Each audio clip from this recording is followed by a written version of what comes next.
Attorney Chris, kailangan po ba na abogado talaga ang gumawa ng demand letter? Pwede po bang ako na lang ang sumulat at mag-send via e-courier, no? At kailangan po ba itong in-notaryo para masabing legal na ang paniningil ko? Minsan kasi mas mahal pa bayad sa abogado kaysa sa mismong utang eh. Okay.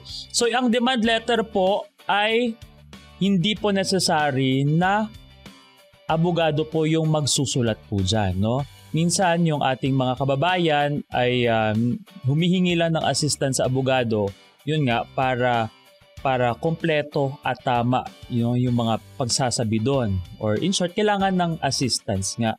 Pero hindi po required na kailangan permado o gawa ng abogado yung demand letter. Pwede po mismo yung creditor o kahit sino mang tao. Basta just be careful lang na lahat ng mga impormasyon ay tama at para hindi ka mabalikan, 'di ba? Kaya nga minsan kailangan ng assistance ng lawyer kasi it may have legal consequences din. But to answer the question, pwede po as long as aware ka na po, alam niyo po lahat ng mga terms and conditions na ilalagay doon, mga detalye, no? May mga gabay naman po iyan.